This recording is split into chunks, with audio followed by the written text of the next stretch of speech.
কি নেবো বাজারে? হ্যাঁ গো, একটা ড্রেসিং টেবিল নিলে হয় না? হবে হবে, ব্যস্ত হওয়া কি আছে? বিয়ের পর থেকে 20 বছর ধরে তোমার ওই একই কথা, হবে। কবে হবে? আমি চিতাই উঠতে। দেখো লাবণ্য, আমি রেলের ছাপোষা কেরানি, আগে তো সংসারটা দেখতে হবে।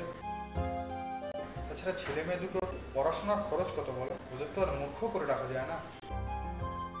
আর তাছাড়া তুমি তো জানো এই বাড়িটা করতে আমাকে কত টাকা অফিস থেকে ধার করতে হয়েছে। বাচ্চাগুলো যখন জন্মালো তোমার খরচ হলো না, ওরা ছোট ছিল তোমার খরচ হলো না, ওরা সব বড় হচ্ছে তোমার খরচ হলো না। আর এখন তো নতুন বাড়ি করেছো, এখনো হবে না। ইচ্ছে কি আমারও হয় না তোমাকে একটা ড্রেসিং টেবিল কিনে দিই? ছোট ছেলে মেয়েগুলোকে মানুষ করতে করতেই আমার যৌবন সব কখন যে পালিয়েছে টেরও পাইনি। এ নিয়ে কোনো অভিযোগও আমার নেই, কিন্তু সেই ছোটবেলা থেকেই সামান্য একটা ড্রেসিং টেবিল, তাও আমার ভাগ্যে জুটলো না। তোমার দুঃখটা আমি বুঝি লাবণ্য। সে তো দেখতেই পাচ্ছি, আসলে ঢেকি স্বর্গে গেলেও ধান ভালো। আমার আর ড্রেসিং টেবিল জুটলো না, সেবার যাও বা কিছু টাকা জমালাম, সেটাও তুমি নিয়ে নে আলমারিটা কেনার জন্য। তা অবশ্য ঠিক, সেই সময় ড্রেসিং টেবিলের বদলে আলমারিটাই কিনতে হবে। আর হবে নাই বা কেন বলো? জামা কাপড়গুলো কিভাবে ইঁদুরে কেটে একেবারে টুকরো টুকরো করে দিয়েছিল। থাক, আমার কপালে এই জন্মে আর ড্রেসিং টেবিল কেনা না। দাও আমার কাছ থেকে। 100 টাকা তো? হ্যাঁ, ওই রোজটা খুব চড়া হয়ে যাচ্ছে।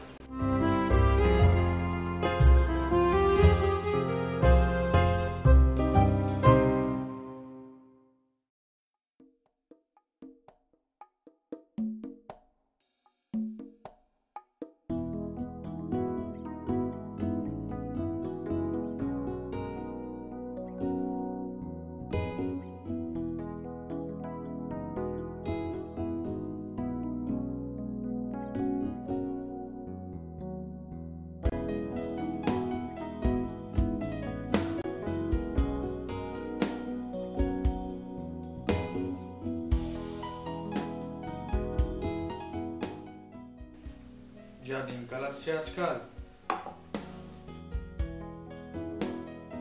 ছেলে মেয়ের ভবিষ্যৎ যে কি হবে কে জানে। আচ্ছা, প্রতিমের আজ একটা কি ইন্টারভিউ ছিল না? হ্যাঁ ছিল, এখনো ফেরেনি। ও আচ্ছা আচ্ছা।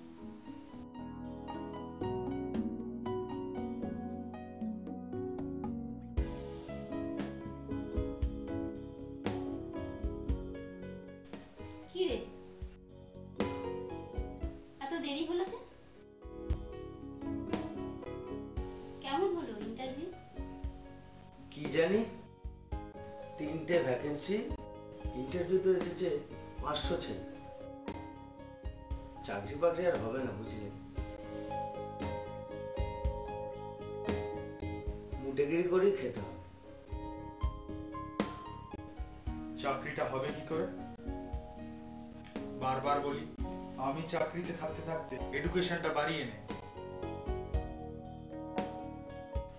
মা, আমার এইসব দিকে তেমন আগ্রহ নেই, কতবার বলেছি। সে না হয় হলো, কিন্তু তাতে লাইফটা দাঁড়াবে কি? অত বড় ছেলের পিছনে অত কেন টিকটিক করো বলো তো? মা, খিদে পেয়েছে, হাত মুখ ধুয়ে আমি রান্নাঘরে যাচ্ছি। দেখ বাবা, আমি রিটায়ার করলে সেখানে তুই একটা চাকরি পাবি, কিন্তু এডুকেশনটা ঠিক না থাকলে যে জমাদারের পোস্ট হবে। তুই বড্ড বকো প্যাচ প্যাচ করে।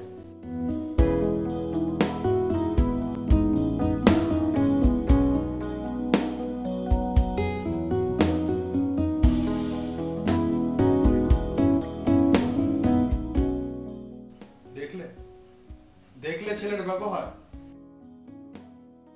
সব ওই তোমার আশকারা। হ্যাঁ, সবই তো আমার জন্য।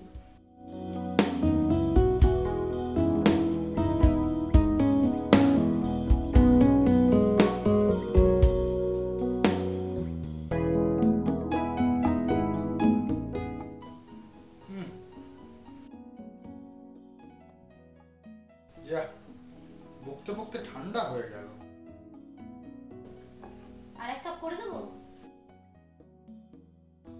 না থাক। আরে হ্যাঁ, আসল কথাটাই তো বলতে ভুলে গিয়েছি। নির্মল বাবুর তো আজকে ফেয়ারওয়েল হলো।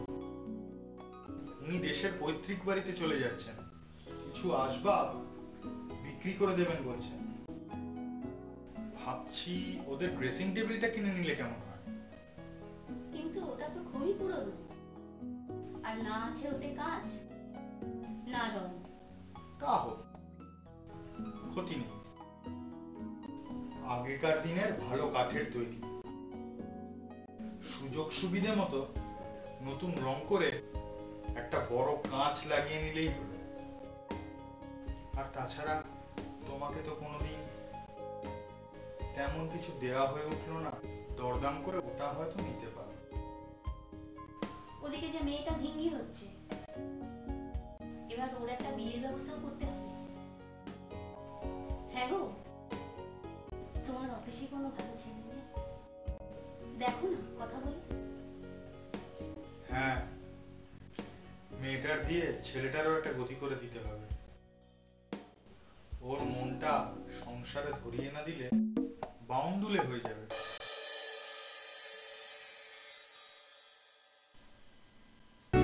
হ্যাঁ, নির্মলবাবুর ড্রেসিং টেবিলটা এসেছে লাবণ্যর ঘরে, তাতে আয়নাও লেগেছে।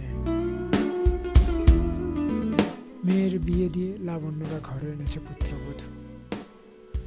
রিটায়ার করার 2 বছরের মাথায় গত হয়েছে লাবণ্যর স্বামী। কেটে গেছে আরো কয়েকটা বছর।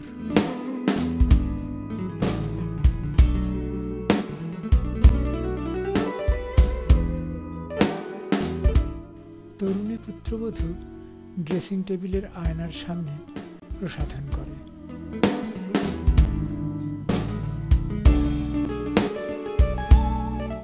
লাবণ্য ভাবে ওই বয়সে তার ভাগ্যে এমন বড় আয়না জোটেনি।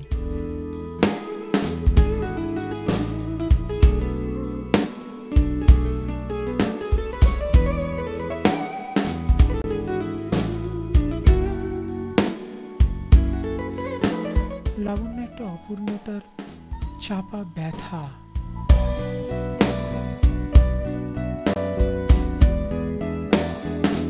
অনুভব করে বুকের ভেতর।